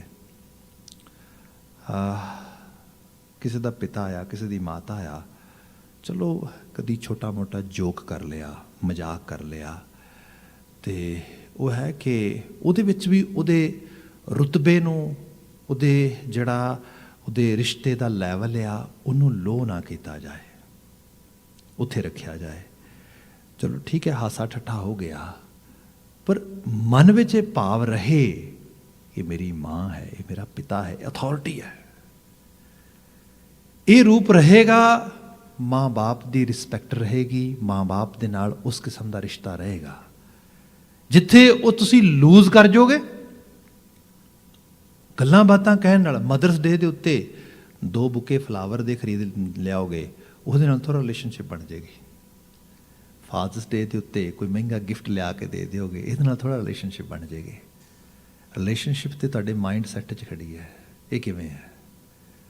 ਇਸੇ ਕਰਕੇ ਗੁਰੂ ਸਾਹਿਬ ਦੇ ਤੁਸੀਂ ਬਚਨਾਂ ਨੂੰ ਜੇ ਪੜ੍ਹੋਗੇ ਨਾ, ਤੇ ਇਹ ਭਾਈ ਗੁਰਦਾਸ ਜੀ ਜਿਵੇਂ ਬਿਆਨ ਕਰਦੇ, ਕਹਿੰਦੇ ਕਿ ਦੇਖ, ਗੁਰੂ ਨਾਲ ਰਿਸ਼ਤਾ ਜਿਹੜਾ ਨਾ, ਭਾਵਨੀ ਭਗਤ ਪਾਏ ਕੌਡੀ ਅਗਰ ਭਾਗ ਰੱਖ ਹੈ। ਜਿਹੜੀ ਭਾਵਨੀ ਭਗਤ ਆ ਗੁਰੂ ਨਾਲ, ਉਹ ਹੈ। ਇੱਥੇ ਇਹ ਨਹੀਂ ਕਿ ਕੰਚਨ ਸਿਉ ਪਾਈਆ ਨਹੀਂ ਤੋਲ, ਕੰਚਨ ਦੇ ਛੱਬੇ ਦੇ ਕੇ ਥੋੜਾ ਬਾਤ ਬਣ ਜੇਗੀ ਨਾ, ਮਨ ਦੇ ਰਾਮ ਲਿਓ ਹੈ ਮੋਲ। ਇੱਥੇ ਮਨ ਦੇਣਾ, ਇੱਥੇ ਮੰਨਣਾ, ਉਸ ਚੀਜ਼ ਨੂੰ ਐਕਸੈਪਟ ਕਰਨਾ, ਉਹਦੀ ਪੋਜੀਸ਼ਨ ਨੂੰ ਐਕਸੈਪਟ ਕਰ ਲੈਣਾ, ਆਹ ਪੋਜੀਸ਼ਨ ਹੈ ਉਹਦੀ, ਇਹ ਪਹਿਲਾ ਲੈਵਲ ਹੈ। ਫਿਰ ਥੋੜ੍ਹੀ ਇਸ ਤੋਂ ਨੈਕਸਟ ਸਟੈਪ ਹੈ ਐਜੂਕੇਟ ਕਰਨਾ ਆਪਣੇ ਆਪ ਨੂੰ। ਜਿਵੇਂ ਗੁਰੂ ਕੇ ਹਜ਼ੂਰ ਬੈਠੀਏ, ਆਪ ਤੇ ਦੇਵਤਿਆਂ ਵਰਗੇ ਲੋਕ ਹੋ, ਸ਼ਾਮ ਦੇ ਸਮੇਂ ਟਾਈਮ ਕੱਢ ਕੇ ਗੁਰੂ ਹਜ਼ੂਰ ਬੈਠੇ ਹੋ। ਅਦਰਵਾਈਜ਼ ਮੈਂ ਕਈ ਵਾਰੀ ਬੜਾ ਹੈਰਾਨ ਵੀ ਹੁੰਦਾ ਵਾਂ ਕਿ ਗੁਰਦੁਆਰਾ ਸਾਹਿਬ ਭਾਈ ਸਾਹਿਬ ਪਾਠ ਕਰ ਰਹੇ ਨੇ, ਸੁਖਮਨੀ ਸਾਹਿਬ ਦਾ ਪਾਠ ਹੁੰਦਾ ਸਾਡੇ ਮੋਸਟਲੀ ਖੁਸ਼ੀ ਵਗੈਰਾ ਦੇ ਪ੍ਰੋਗਰਾਮਾਂ ਦੇ ਵਿੱਚ, ਅਤੇ ਜਾਂ ਆਮ ਕੀਰਤਨ ਹੁੰਦਾ ਜਦੋਂ ਪ੍ਰੋਗਰਾਮ ਹੁੰਦੇ, ਕੋਈ ਸ਼ਬਦ ਰਾਗੀ ਸਿੰਘ ਆ ਰਹੇ ਨੇ, ਮਤਲਬ ਉਸ ਸ਼ਬਦ ਦਾ ਮੈਸੇਜ, ਉਸ ਸ਼ਬਦ ਦੇ 'ਚ ਜੋ ਐਸੈਂਸ ਆ, ਜੋ ਉਹਦੇ 'ਚ ਵਡਿਆਈ ਹੈ, ਜੋ ਉਹਦੇ 'ਚ ਸਿੱਖਿਆ ਆ, ਕਮਾਲ ਹੀ ਹੈ। ਅਤੇ ਮੈਂ ਕਈ ਵਾਰੀ ਸੋਚਦਾ ਜਿਹੜਾ ਬੰਦਾ ਉਹਦੇ ਉਸੇ ਹਜ਼ੂਰ ਬੈਠਾ ਆ, ਇਹ ਕਿਵੇਂ ਇਸ ਚੀਜ਼ ਤੋਂ ਅਭਿੱਜ ਬੈਠਾ, ਭੇਜ ਹੀ ਨਹੀਂ ਰਿਹਾ ਇਹਦੇ ਵਿੱਚ, ਇਹਨੂੰ ਪਤਾ ਹੀ ਨਹੀਂ ਕੀ ਹੈ, ਕੀ ਗਾਇਆ ਜਾ ਰਿਹਾ, ਕੀ ਦੱਸਿਆ ਜਾ ਰਿਹਾ। ਅਦਰਵਾਈਜ਼ ਬੰਦੇ ਦੀ ਸੁਰਤ, ਜਿਹੜਾ ਪਿਛਲਾ ਸ਼ਬਦ ਵਿਚਾਰ ਰਿਹਾ, ਸੁਰਤ ਨੱਚਣ ਲੱਗ ਜਾਂਦੀ ਨਾਲ, ਉਹ ਤੇ ਨਾਲ ਤੁਰ ਪਵੇ, ਉਹ ਤੇ ਮਿਸਮਰਾਈਜ਼ ਹੋ ਜਾਣ ਤਾਂ ਕੋਈ ਆ ਕੇ ਕਹੇ, ਉਠਾਏ, ਭਾਊ ਕੰਮ ਤੇ ਵੀ ਜਾਣਾ ਆ, ਬੀਬਾ ਚੱਲ ਘਰ ਨੂੰ ਚੱਲੀਏ, ਉਹਨੂੰ ਫਿਰ ਅਹਿਸਾਸ ਹੋਇਆ, ਓ ਮਾਈ ਗਾਸ਼। ਇੱਥੇ ਕਹਿੰਦੇ ਨੇ ਸਮਾਂ ਰੁਕ ਜਾਂਦਾ ਆ। ਇਹ ਹੈ ਰਿਲੇਸ਼ਨਸ਼ਿਪ, ਇਹ ਹੈ ਭੇਟ ਹੋਣਾ, ਇਹ ਹੈ ਉਹਦੇ ਨਾਲ ਮੁਲਾਕਾਤ ਹੋਣੀ। ਅਤੇ ਇਹ ਚੀਜ਼ਾਂ ਅਸੀਂ ਸੰਸਾਰੀ ਤੌਰ 'ਤੇ ਸਾਨੂੰ ਇਹਦਾ ਐਕਸਪੀਰੀਅੰਸ ਹੈ। ਜਿਵੇਂ ਤੁਸੀਂ ਕਿਤੇ ਆਪਣੇ ਦੋਸਤਾਂ ਮਿੱਤਰਾਂ 'ਚ ਜਾ ਬੈਠੋ ਅਤੇ ਗੱਲਾਂ ਬਾਤਾਂ ਦਾ ਦੌਰ ਚੱਲ ਜਾਏ ਅਤੇ ਟਾਈਮ ਦਾ ਵੀ ਪਤਾ ਨਹੀਂ ਲੱਗਦਾ। You are very involved in that kind of position. We say in our you can say ਜਿਹੜਾ psychological literature, it's a flow, ਇੱਕ ਫਲੋ ਜਨਰੇਟ ਹੋ ਗਿਆ। ਉਸ ਫਲੋ ਦੇ, ਉਸ ਬਹਾਅ ਦੇ ਵਿੱਚ ਇੱਕ ਵਾਰੀ ਬੰਦਾ ਰੁੜ ਗਿਆ ਤੇ ਫਿਰ ਰੁੜ ਪਿਆ। ਇਹ ਰੂਪ ਹੈ, ਇਸ ਰੂਪ ਵਿੱਚ ਭੇਟ ਹੋ ਜਾਏ। ਜਦੋਂ ਇਸ ਲੈਵਲ 'ਤੇ ਭੇਟ ਹੋ ਗਿਆ, ਤੇ ਉਹ ਭੇਟ ਹੋਇਆ ਉਸ ਰੁਤਬੇ ਨੂੰ, ਉਸ ਗੁਰੂ ਦੇ ਅਦਬ ਨੂੰ ਮਾਣਦਾ ਹੋਇਆ ਕਿ ਇਹ ਗੁਰੂ ਦਾ ਹੁਕਮ ਹੈ ਮੇਰੇ ਵਾਸਤੇ, ਗੁਰੂ ਕਾ ਸੰਦੇਸ਼, ਗੁਰੂ ਕਾ ਬਚਨ, ਅਲਾਹੀ ਬਚਨ। ਫਿਰ ਉਹਦੇ 'ਚ ਜਿਹੜੀ ਐਜੂਕੇਸ਼ਨਲ ਸਾਈਡ ਆਵੇਗੀ ਅੰਦਰ, ਜਿਹਨੂੰ ਕਿਹਾ ਕਿ ਮਹਾਰਾਜ ਕਹਿੰਦੇ ਨਾਨਕ ਸਤਿਗੁਰ ਭੇਟੇ ਹੈ ਪੂਰੀ ਹੋਵੇ ਜੁਗਤ। ਜੁਗਤ ਕਹਿੰਦੇ ਮੈਥਡੋਲੋਜੀ, ਤਰੀਕੇਕਾਰਤਾ, ਮੈਥਡ। ਜ਼ਿੰਦਗੀ ਜੀਣ ਦਾ ਇੱਕ ਤਰੀਕਾ ਹੀ ਹੈ, ਮੈਥਡ ਹੈ। ਅਤੇ ਜੀਣ ਦਾ ਢੰਗ ਇੱਕ ਪਾਸੇ ਛੱਡੀਏ, ਸੋਚਣ ਦਾ ਹੀ ਢੰਗ ਹੈ। ਚੀਜ਼ਾਂ ਨੂੰ ਕਿਸ ਪਰਸਪੈਕਟਿਵ ਦੇ ਵਿੱਚ ਤੁਸੀਂ ਪਰਸੀਵ ਕਰਦੇ ਹੋ ਅਤੇ ਪ੍ਰੋਸੈਸ ਕਰਦੇ ਹੋ।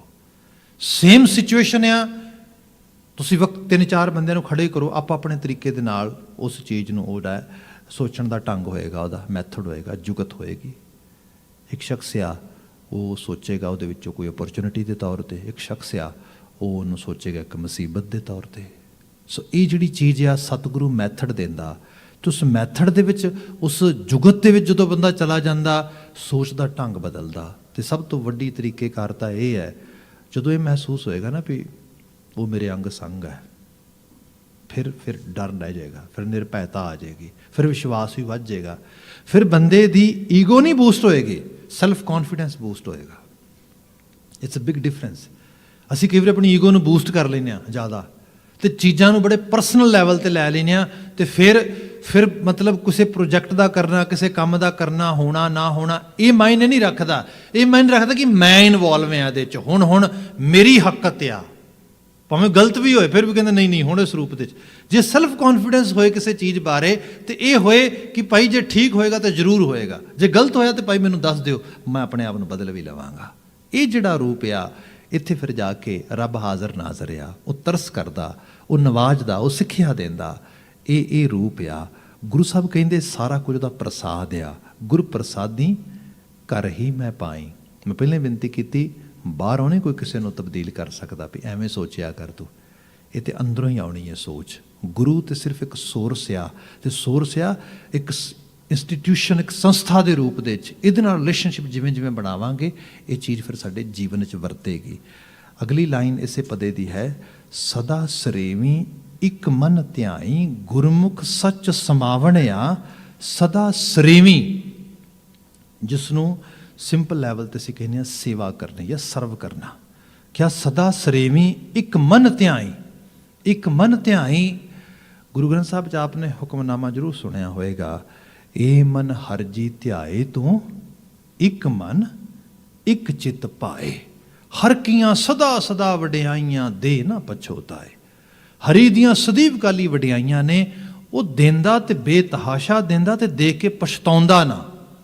ਇਸ ਨੂੰ ਸਿੰਪਲ ਐਗਜ਼ਾਮਪਲ ਵਿੱਚ ਲੈਣਾ ਹੋਏ, ਮਿੱਟੀ ਦਾ ਨੇਚਰ ਆ ਚੀਜ਼ਾਂ ਨੂੰ ਗਰੋ ਕਰਨਾ, ਉਹਨਾਂ ਦੇ ਵੱਡੇ ਹੋਣ ਦੇ 'ਚ ਮਦਦ ਕਰਨੀ, ਉਹਨਾਂ ਦੀ ਹੋਂਦ ਨੂੰ ਬਰਕਰਾਰ ਰੱਖਣ ਵਾਸਤੇ ਆਪਣੇ ਆਪ ਨੂੰ ਉਹਨਾਂ ਦੇ ਨਾਲ ਜੋੜ ਦੇਣਾ, ਪੇਸ਼ ਕਰਨਾ। ਇਹ ਮਿੱਟੀ ਦਾ ਸੁਭਾਅ ਆ।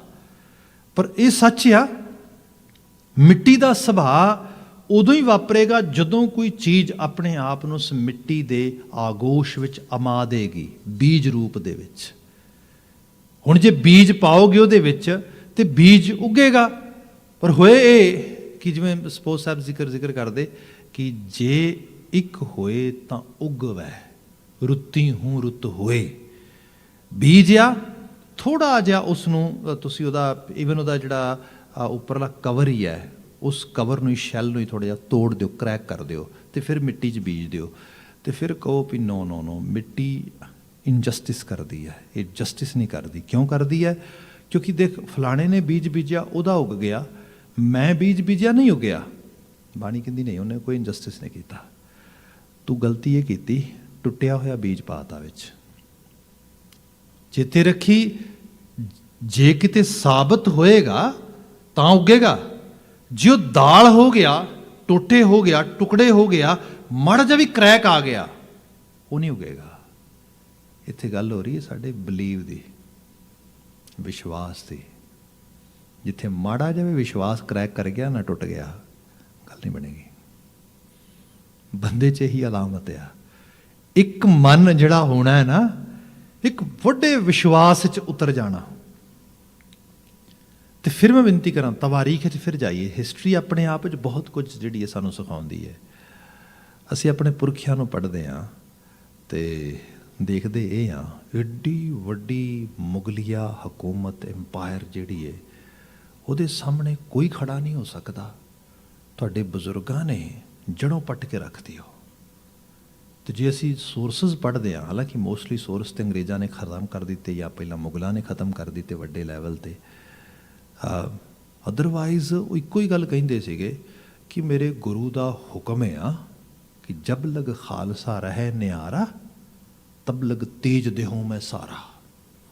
ਜਦੋਂ ਤੱਕ ਮੈਂ ਗੁਰੂ ਦੇ ਉਸ ਨਿਆਰੇ ਰਾਹ ਨੂੰ ਫੜ ਕੇ ਰੱਖਾਂਗਾ, ਕਿਉਂਕਿ ਨਿਆਰਾ ਰਾਹ ਇਹ ਹੈ, ਕੋਈ ਗਲਤ ਕੰਮ ਨਹੀਂ ਕਰਨਾ। ਸਪੋਜ਼ ਮੈਂ ਇੱਕ ਦਿਨ ਬਾਤ ਕਰ ਰਿਹਾ ਸੀਗਾ ਕਿ ਸਾਡੀ ਆਮ ਦੁਨੀਆ 'ਚ ਕਿਹਾ ਜਾਂਦਾ ਕਿ everything is fair in love and war. Gurmat school ਸਿਖਾਉਂਦਾ ਨਾ, ਹਰ ਥਾਂ 'ਤੇ ਫੇਅਰ ਰਹਿਣਾ। ਜਿੱਥੇ ਤੁਸੀਂ ਅਨਫੇਅਰ ਕੀਤਾ ਨੀਗਾ, ਤੁਸੀਂ ਲੈਵਲ ਤੋਂ ਲੋਅਰ ਲੈਵਲ 'ਤੇ ਆ ਗਏ, ਗੜਬੜ ਉੱਥੇ ਹੋ ਗਈ। ਇਨਸਾਨੀਅਤ ਨੂੰ ਪ੍ਰਮੋਟ ਕਰਨਾ ਹੀ ਧਰਮ ਹੈ। ਧਰਮੀ ਬੰਦੇ ਇਨਸਾਨੀਅਤ ਨੂੰ ਹਰ ਲਹਿਜੇ ਦੇ ਵਿੱਚ ਫੋਲੋ ਕਰਦੇ, ਬਾਕੀ ਉਹਨਾਂ ਦੀ ਨਿਸ਼ਚਾ ਬੜਾ ਲੰਮਾ ਹੁੰਦਾ।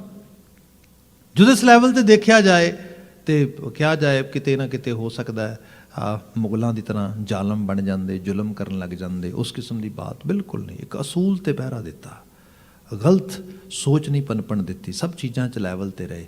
ਤੇ ਵਿਸ਼ਵਾਸ ਇਹ ਰੱਖਿਆ ਗੁਰੂ ਬੌੜੀ ਕਰੇਗਾ, ਗੁਰੂ ਪਾਤਸ਼ਾਹੀ ਬਖਸ਼ਣ ਵਾਲਾ ਆ। ਜਿਨ੍ਹਾਂ 'ਚ ਵਿਸ਼ਵਾਸ ਅਟਲ ਰਿਹਾ, ਅਲਟੀਮੇਟਲੀ ਉਹਨਾਂ ਕੋਲ ਨਵਾਬੀਆਂ ਵੀ ਆਈਆਂ, ਮੁੜ ਕੇ ਖਿਲਤਾਂ ਵੀ ਆਈਆਂ, ਮੁੜ ਕੇ ਮਿਸਲਾਂ ਦੇ ਦੌਰ ਦੇ ਵਿੱਚ ਛੋਟੇ ਛੋਟੇ ਹੰਨੇ ਪਾਤਸ਼ਾਹ ਵੀ ਬਣੇ, ਫਿਰ ਵੱਡੀ ਪਾਤਸ਼ਾਹੀ ਦਰਬਾਰੇ ਖਾਲਸਾ ਨੂੰ ਮਾਣਿਆ ਉਹਨਾਂ ਨੇ। ਵਿਸ਼ਵਾਸ ਦਾ ਲੈਵਲ ਇਹ ਹੈ। ਤੇ ਵਿਸ਼ਵਾਸ ਗੁਰੂ 'ਤੇ ਹੈ, ਗੁਰੂ ਅੰਗ ਸੰਗ ਹੈ, ਤੇ ਉਸ ਬਲੀਵ ਦੇ ਵਿੱਚ ਲਗਾਤਾਰ ਬੰਦਾ ਜਨਰੇਟ ਹੋਈ ਜਾਂਦਾ ਹੈ। ਇਸ ਨੂੰ ਬਿਲਕੁਲ ਅੱਜ ਦੇ ਪ੍ਰੈਕਟੀਕਲ ਵਰਲਡ 'ਚ ਪਾ ਕੇ ਦੇਖਣਾ ਹੋਏ ਤੇ ਜਿਵੇਂ ਬੱਚਾ ਹੈ ਛੋਟਾ ਜਿਹਾ, ਉਹਨੂੰ ਅਹਿਸਾਸ ਇਹ ਕਰਾਇਆ ਜਾਏ ਕਿ ਦੇਖ, ਮਦਰ ਨੇਚਰ ਨੇ ਲਾਈਫ ਦਿੱਤੀ ਹੈ ਕਿਸੇ ਵੱਡੇ ਪਰਪਸ ਲਈ, ਬਸ ਇਹ ਸਮਝ ਕੇ ਚੱਲ ਉਸ ਪਰਪਸ ਨੂੰ ਸਰਵ ਕਰਨਾ ਆ। ਤੇ ਕਰਾਂਗੇ ਕਿਵੇਂ?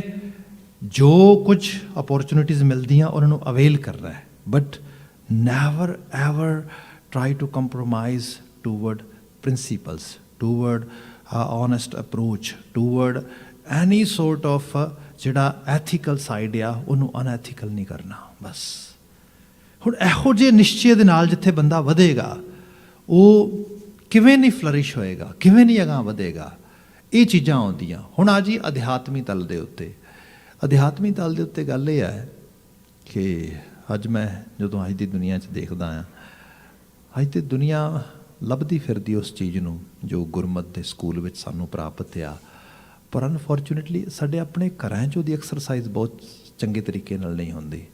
ਜਿਵੇਂ ਸਾਡਾ ਡੋਮੈਸਟਿਕ ਇਨਵਾਇਰਮੈਂਟ ਆ ਜੋ ਗੁਣਾਂ ਨਾਲ ਭਰਿਆ ਹੋਏ। ਹੁਣ ਘਰਾਂ ਦੇ ਵਿੱਚ ਝਗੜਾ ਹੀ ਹੋਈ ਜਾਂਦਾ, ਜਸਟ ਇੱਕ ਦੂਜੇ 'ਤੇ ਯੈਲਿੰਗ ਹੋ ਰਹੀ ਹੈ, ਮਤਲਬ ਇੰਨੀ ਜ਼ਿਆਦਾ ਡੋਮੈਸਟਿਕ ਵਾਇਲੈਂਸ ਆ ਰਹੀ ਹੈ, ਨਸ਼ੇ ਬਹੁਤ ਜ਼ਿਆਦਾ ਨੇ। ਕੌਣ ਮੰਨੇਗਾ ਇਹ ਗੁਰੂ ਨਾਨਕ ਦੇ ਸਿੱਖ ਨਿਆਰੇ ਸਿੱਖ ਨੇ? ਹੁਣ ਗੱਲ ਤਾਂ ਇਹ ਹੈਗੀ ਨਾ ਕਿ ਗੁਰਮਤਿ ਸਾਨੂੰ ਕੁਝ ਹੋਰ ਸਿਖਾ ਰਹੀ ਹੈ। ਗੁਰਮਤਿ ਸਿਖਾ ਰਹੀ ਹੈ ਚੜ੍ਹਦੀ ਸਵੇਰ ਗੁਰੂ ਦਾ ਨਾਮ ਜਪਿਆ ਕਰ। ਗੁਰਮਤਿ ਸਿਖਾ ਰਹੀ ਹੈ ਤੇਰੇ ਅੰਦਰ ਕ੍ਰੋਧ, ਵਾਸ਼ਨਾ, ਹੰਕਾਰ, ਇਸ ਚੀਜ਼ ਨੂੰ ਗ੍ਰਿਪ ਕਰਨ ਦੀ ਜਾਂਚ ਹੋਣੀ ਚਾਹੀਦੀ ਹੈ। ਅਤੇ ਇਹ ਸਾਰਾ ਕੁਝ ਐਕਸਰਸਾਈਜ਼ ਦੇ ਲੈਵਲ 'ਤੇ ਆਵੇ ਜੀਵਨ ਵਿੱਚ। ਜਦੋਂ ਇਹ ਸਾਰੇ ਤੋਂ ਅਸੀਂ ਦੂਰ ਬੈਠੇ ਹਾਂ ਫਿਰ ਅਲਟੀਮੇਟਲੀ ਲੱਗਦਾ ਆ ਨਹੀਂ ਇਹ ਸਾਰੀਆਂ ਗੱਲਾਂ ਹੀ ਨੇ, ਅਸਲ 'ਚ ਕੁਛ ਨਹੀਂ ਹੋ ਸਕਣਾ, ਕੁਛ ਨਹੀਂ ਹੋਣਾ, ਹੋਪਲੈਸ। ਇੱਥੇ ਫਿਰ ਮਨ ਦੇ ਵਿੱਚ ਕਰੈਕ ਪੈ ਜਾਂਦੇ। ਹੁਣ ਉਹ ਗੁਰੂ ਕਾ ਵਿਸ਼ਵਾਸ, ਫਿਰ ਅਰਦਾਸ, ਮਾਫੀ ਚਾਹਾਂਗਾ, ਇੱਕ ਜਸਟ ਐਕਟ ਰਹਿ ਜਾਂਦਾ, ਉਹਦੇ ਵਿੱਚ ਰਿਜ਼ਲਟ ਨਾ ਰਹਿੰਦਾ। ਗੁਰੂ ਬਾਬਾ ਜੀ ਨੇ ਕਿਹਾ ਏ ਮਨ ਹਰਿ ਜੀ ਧਿਆਏ ਤੂੰ, ਇੱਕ ਮਨ ਇੱਕ ਚਿੱਤ ਪਾਏ। ਹਰ ਕੀਆਂ ਸਦਾ ਸਦਾ ਵਡਿਆਈਆਂ। ਹਰੀ ਕੱਲ੍ਹ ਵੀ ਬਖਸ਼ਣ ਵਾਲਾ ਸੀਗਾ, ਵਡਿਆਈ ਅੱਜ ਵੀ ਬਖਸ਼ਣ ਵਾਲਾ ਹੈ। ਇਹ ਤੇਰੇ 'ਤੇ ਡਿਪੈਂਡ ਕਰਦਾ ਤੂੰ ਕੈਪੇਬਲ ਹੈ ਕਿ ਨਹੀਂ ਹੈ। ਇੱਥੇ ਮਹਾਰਾਜ ਨੇ ਬਿਆਨ ਕੀਤਾ ਕਿ ਭਲੇ ਬੰਦੇ ਸਦਾ ਸਰੇਵੀ ਇੱਕ ਮਨ ਧਿਆਈ, ਗੁਰਮੁਖ ਸੱਚ ਸਮਾਵਣਿਆ। ਗੁਰੂ ਵੱਲ ਮੂੰਹ ਕਰਕੇ ਰੱਖੀ ਆਪਣਾ। ਤੂੰ ਕਹਿੰਦਾ ਹੈ ਸੱਚ ਦੀ ਸਮਝ ਨਹੀਂ ਆਉਂਦੀ, ਸੱਚ ਰੱਬ ਆ। ਬਾਬਾ ਅਮਰਦਾਸ ਜੀ ਕਹਿੰਦੇ ਤੂੰ ਸੱਚ ਵਿੱਚ ਸਮਾ ਜਾਏਗਾ, ਸੱਚ ਦਾ ਰੂਪ ਹੋ ਜਾਏਗਾ, ਰੱਬ ਦਾ ਰੂਪ ਹੋ ਜਾਏਗਾ। ਇੱਕ ਪਦਾ ਹੋਰ ਕਹਿ ਕੇ ਵਾਈਂਡ ਅਪ ਕਰ ਦਿੰਦੇ ਹਾਂ। ਸਭ ਨੇ ਕਿਹਾ ਘਰ ਮੈਂ ਧਰਤੀ ਧੌਲ ਪਤਾਲਾ। ਧੌਲ ਪਤਾਲਾ, ਧੌਲੇ ਬਲਦ ਵਾਲੀ ਕਹਾਣੀ ਆਪ ਨੇ ਸੁਣੀ ਹੈ, ਜਿਹੜਾ ਜਪਜੀ ਸਾਹਿਬ ਦਾ ਕੌਨਸੈਪਟ ਹੈ ਨਾ, ਜੇ ਸਾਹਿਬ ਜ਼ਿਕਰ ਕਰਦੇ ਕਿ ਧੌਲ ਧਰਮ ਦਇਆ ਕਾ ਪੂਤ, ਸੰਤੋਖ ਥਾਪ ਰੱਖਿਆ ਜਿਨ ਸੂਤ। ਜੇ ਕੋ ਬੁਝੈ ਹੋਵੈ ਸਚਿਆਰ, ਤਵ ਲੈ ਉਪਰ ਕੀਤਾ ਭਾਰ। ਧਰਤੀ ਹੋਰ ਪਰੇ ਹੋਰ ਹੋਰ, ਤਿਸਤੇ ਪਾਰ ਤਲੈ ਕਵਣ ਜ਼ੋਰ। ਜਿਹੜੀ ਉਹ ਬਾਤ ਕੀਤੀ ਗਈ, ਇਹ ਪੁਰਾਣੇ ਸਮੇਂ ਇੱਕ ਬਲੀਵ ਸਿਸਟਮ ਬਣਾਇਆ ਲੋਕਾਂ ਦਾ ਕਿ ਧਰਤੀ ਹੈ, ਧਰਤੀ ਇੱਕ ਬਲਦ ਨੇ, ਆਕਸਨ ਜਿਹੜਾ ਉਹਨੇ ਆਪਣੇ ਹਾਰਨ ਆਪਣੇ ਇੱਕ ਸਿੰਗ 'ਤੇ ਚੱਕੀ ਹੈ। ਇਸ ਤਰੀਕੇ ਦੇ ਨਾਲ ਜਦੋਂ ਥੱਕ ਜਾਂਦਾ ਉਹ ਸਿੰਗ ਬਦਲਦਾ, ਧਰਤੀ 'ਤੇ ਭੁਚਾਲ ਆ ਜਾਂਦਾ। ਇਹ ਕਹਾਣੀਆਂ ਲਿਖੀਆਂ ਗਈਆਂ, ਸੁਣਾਈਆਂ ਗਈਆਂ, ਲੋਕਾਂ ਨੇ ਬਲੀਵ ਕੀਤਾ। ਬਾਬਾ ਜੀ ਨੇ ਫਿਰ ਇਹਦੀ ਇੰਟਰਪ੍ਰੀਟੇਸ਼ਨ ਕੀਤੀ ਸਹੀ ਰੂਪ 'ਚ। ਕਿਹਾ ਧਰਤੀ 'ਤੇ ਰਹਿਣ ਵਾਲੇ ਮਨੁੱਖੋ, ਖਾਸ ਕਰਕੇ ਜਿਹੜੇ ਸਨਾਤਨੀ ਧਾਰਾ 'ਚੋਂ ਆ ਰਹੇ ਲੋਕ ਵਿਸ਼ਵਾਸ ਕਰ ਰਹੇ ਸੀ ਉਹ ਸਭ ਨੂੰ ਬਾਬਾ ਜੀ ਕਹਿੰਦੇ ਸੱਚ ਇਹ ਹੈ, ਕੋਈ ਉਹੋ ਜਿਹਾ ਧੌਲਾ ਬਲਦ ਨਹੀਂ ਗਾ ਜਿਹਨੇ ਧਰਤੀ ਚੁੱਕੀ ਹੈ। ਧਰਤੀ ਧਰਮ ਨੇ ਚੁੱਕੀ ਹੈ। ਧਰਮ ਇੱਕ ਡਿਸਿਪਲਨ ਹੈ, ਇੱਕ ਅਸੂਲ ਆ। ਉਸ ਅਸੂਲ ਨੂੰ ਸਾਰੀ ਮਦਰ ਨੇਚਰ ਪਾਲਦੀ ਹੈ, ਬੰਦੇ ਤੂੰ ਤੋੜਦਾ ਹੈ। ਅੱਜ ਜੇ ਗਲੋਬਲ ਵਾਰਮਿੰਗ ਇਸੇ ਤਰ੍ਹਾਂ ਵੱਧਦੀ ਰਹੀ, ਜੇ ਟੈਂਪਰੇਚਰ ਇਸੇ ਤਰ੍ਹਾਂ ਵੱਧਦਾ ਰਿਹਾ, CO2 ਦਾ ਲੈਵਲ ਇਸੇ ਤਰ੍ਹਾਂ ਵੱਧਦਾ ਰਿਹਾ, ਤੇ ਬੰਦੇ ਇਸ ਪੂਰੇ ਐਨਵਾਇਰਮੈਂਟਲ ਵਾਸਤੇ ਖਤਰਾ ਜਿਹੜਾ ਉਹ ਮੰਡਰਾ ਰਿਹਾ ਹੈ।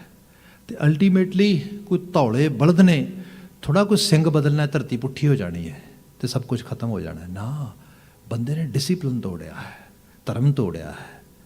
ਉਸ ਧਰਮ ਨੂੰ ਤੋੜਨ ਦੀ ਇਹ ਸਜ਼ਾ ਆ। ਇਹ ਧਰਮ ਰਾਜ ਦੀ ਅਸਲ ਦੇ 'ਚ ਚੱਕੀ ਹੈ ਜਿਹਦੇ 'ਚ ਅਸੀਂ ਪਿਸਣਾ ਸਾਰਿਆਂ ਨੇ। ਸੋ ਬੰਦਾ ਇਸ ਚੀਜ਼ ਨੂੰ ਨਹੀਂ ਵੇਖ ਰਿਹਾ। ਗੁਰੂ ਬਾਬਾ ਜੀ ਕਹਿੰਦੇ ਹਰ ਚੀਜ਼ ਦਾ ਇੱਕ ਡਿਸਿਪਲਿਨ ਆ। ਆਪ ਦੁਨੀਆ ਦੇ ਜਿਹੜੇ ਮਰਜ਼ੀ ਖਿੱਤੇ ਚਲੇ ਜਾਓ, ਜਿੱਥੇ ਮਰਜ਼ੀ ਪਹੁੰਚ ਜਾਓ, ਜੋ ਮਰਜ਼ੀ ਤੁਸੀਂ ਪੜ੍ਹ ਲਵੋ, ਜਦੋਂ ਮਨੁੱਖੀ ਦੁਨੀਆ 'ਚ ਦੇਖਾਂਗੇ ਅਤੇ ਉਹਦੇ ਅੰਦਰ ਜਿਹੜੀ ਹਿਊਮਨ ਕਰੈਕਟਰ ਦੇ ਵਿੱਚ ਇੱਕ ਖਾਸ ਸਾਫ ਗੋਇਤਾ ਹੈ, ਉਹ ਚਾਹੀਦੀ ਹੈ ਸਾਨੂੰ। ਜਿਹੜਾ ਆ ਸਾਡੇ ਕੈਲੀਬਰ ਦੇ 'ਚ, ਹਿਊਮਨ ਕੈਲੀਬਰ ਦੇ 'ਚ ਕੁਝ ਵਰਚੂਸ, ਗੁਣ ਚਾਹੀਦੇ ਨੇ, ਜੋ ਗੁਣਾਂ ਨੂੰ ਕਿਤੇ ਵੀ ਹਸਬੈਂਡ ਵਾਈਫ ਨੇ, ਡਜ਼ਨਟ ਮੈਟਰ ਉਹ ਸਪੈਨਿਸ਼ ਬੈਕਗਰਾਊਂਡ 'ਚ ਆਉਂਦੇ ਨੇ, ਅਮੈਰੀਕਨ ਬੈਕਗਰਾਊਂਡ 'ਚ ਆਉਂਦੇ ਨੇ, European, English, Scottish, African, Asian, Caucasian, whatever, ਜੇ ਉਹ ਜਿਹੜੀ ਇੱਕ ਕਪਲ ਦੇ ਤੌਰ 'ਤੇ ਲਾਇਲਟੀ ਹੈ, ਵਫਾ ਹੈ, ਉਹਨੂੰ ਨਹੀਂ ਪਾਲ ਰਹੇ, ਸਜ਼ਾ ਭੁਗਤਣਗੇ। ਮਤਲਬ ਸਿੱਧੀ ਗੱਲ ਨਹੀਂ ਕਿ ਹੋਰ ਧਰਮ ਕੀ ਕਹਾਂਗੇ ਇੱਥੇ। If anybody is ਡਿਸਲੋਇਲ toward actually ਜਿਹੜਾ ਹੈਗਾ ਹਿਜ਼ ਔਰ ਹਰ ਪਾਰਟਨਰ, ਹੋਏਗਾ ਕੀ? ਬਸ ਆਹੀ ਚੀਜ਼ ਹੈ। ਇਹ ਡਿਸਿਪਲਨ ਆ, ਇਹ ਧਰਮ ਆ। ਇਨ ਬਿਨ ਖਾਣ ਪਾਣ, ਰਹਿਣ ਸਹਿਣ, ਵਿਚਰਨ, ਜੀਵਨ ਦੇ ਹਰ ਪਹਿਲੂ ਦੇ ਚ ਇੱਕ ਧਰਮ ਆ, ਡਿਸਿਪਲਨ ਆ। ਤੋੜੋ ਉਹਨੂੰ, ਸਜ਼ਾ ਪੱਕੀ ਹੈ, ਇੰਤਕਾਮ ਲਏਗੀ ਕੁਦਰਤ। ਤੁਸੀਂ ਫੋਲੋ ਕਰੋ ਉਹਨੂੰ, ਕਾਮਯਾਬ ਹੋਵੋਗੇ, ਪੱਕੇ ਤੌਰ ਤੇ ਕਾਮਯਾਬ ਹੋਵੋਗੇ। ਇਹ ਸਾਹਿਬ ਕਹਿੰਦੇ ਇਸ ਧੌਲ ਨੂੰ ਸਮਝ, ਇਸ ਬਲਦ ਨੂੰ ਸਮਝ, ਇਸ ਧਰਮ ਨੂੰ ਸਮਝ। ਇਹ ਧਰਮ ਸਮਝੇਗਾ, ਸਚਿਆਰ ਹੋ ਜਾਏਗਾ। ਇਸ ਧਰਮ ਨੂੰ ਪਾਲੇਗਾ, ਬਿਲਕੁਲ ਧਰਤੀ ਤੇ ਖੁਸ਼ਨੁਮਾ ਅਹਿਸਾਸਾਂ ਦਾ ਹਾਣ ਮਾਣੇਗਾ। ਅਦਰਵਾਈਜ਼ ਜ਼ਿੰਦਗੀ ਬੋਝ ਬਣ ਜਾਏਗੀ ਆਪਣੇ ਆਪ ਦੇ ਵਿੱਚ। ਸਾਰੀ ਬਾਣੀ ਦੇ ਵਿੱਚ ਪਤੀ ਤੇ ਪਤਨੀ ਦੇ ਰੂਪ ਦੇ ਵਿੱਚ ਚੀਜ਼ਾਂ ਨੂੰ ਮੈਟਾਫੋਰਿਕ ਵੇ ਨਾਲ ਪ੍ਰੈਜ਼ੈਂਟ ਕੀਤਾ ਗਿਆ।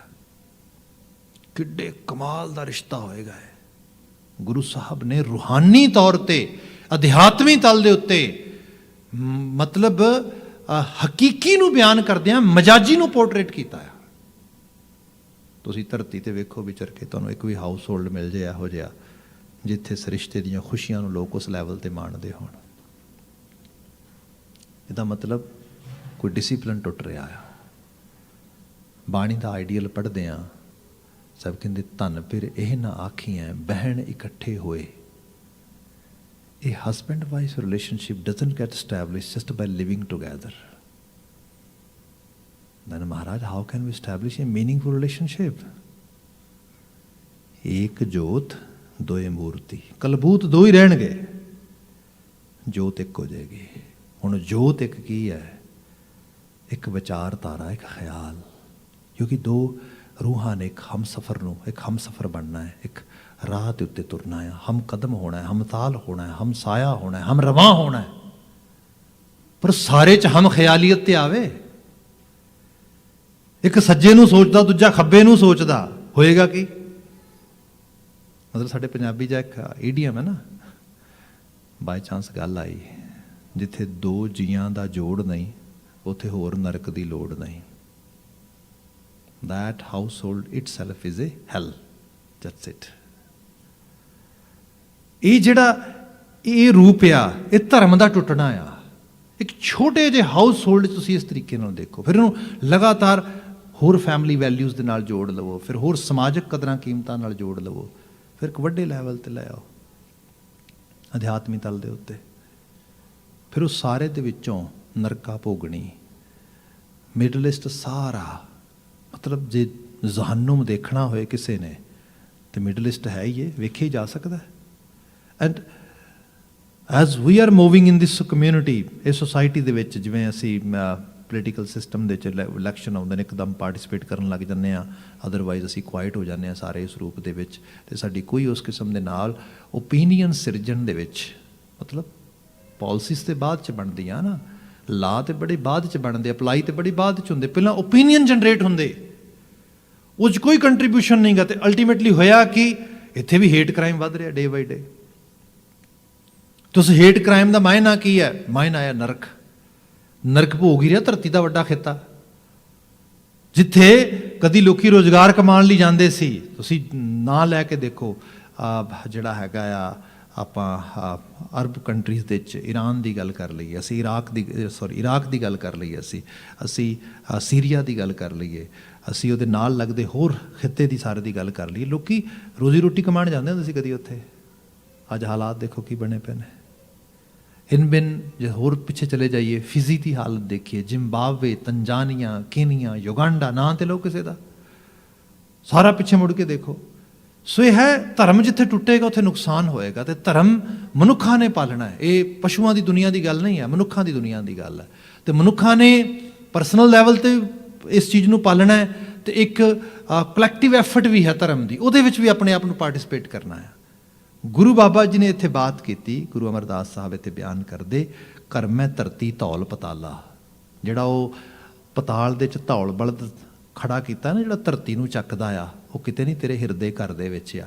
ਆਪਣੇ ਆਪ ਨੂੰ ਆਪਣੀਆਂ ਦੋਨਾਂ ਲੱਤਾਂ 'ਤੇ ਖੜਾ ਹੋ ਕੇ ਦੋ ਪਲ ਲਈ ਸੋਚੀ ਕਿ ਤੂੰ ਇਹਨਾਂ ਅਸੂਲਾਂ ਨੂੰ ਪਾਲ ਪਾ ਰਿਹਾ। ਜੇ ਪਾਲ ਪਾ ਰਿਹਾ, ਤੂੰ ਧਰਮ ਦੇ ਨੇੜੇ ਹੈ। ਇਹਦੀ ਬਾਤ ਅੱਗੇ ਹੋਏਗੀ ਲਗਾਤਾਰ, ਕਿਉਂਕਿ ਸਮਾਂ ਹੁਣ ਸਮਾਪਤੀ ਵੱਲ ਇਸ਼ਾਰਾ ਕਰ ਰਿਹਾ। I have to leave here. ਆਪ ਸਮੂਹ ਸੰਗਤ ਦਾ ਸਰੋਤ ਕਰਨ ਵਾਸਤੇ ਬੜਾ ਧੰਨਵਾਦ। ਬਾਬਾ ਜੀ ਸਮੁੱਚੀ ਸਮਾਪਤੀ ਕਰਨਗੇ, ਮੈਂ ਇੱਥੇ ਇਜਾਜ਼ਤ ਚਾਹਾਂਗਾ। ਭੁੱਲਾਂ ਨਾ ਚਤਾਰਦੇ ਹੋਏ ਸਭ ਪ੍ਰੇਮ ਆਵਾਜ਼ ਦੇ ਕੇ ਕਹਿਣਾ ਜੀ, ਵਾਹਿਗੁਰੂ ਜੀ ਕਾ ਖਾਲਸਾ, ਵਾਹਿਗੁਰੂ ਜੀ ਕੀ ਫਤਿਹ।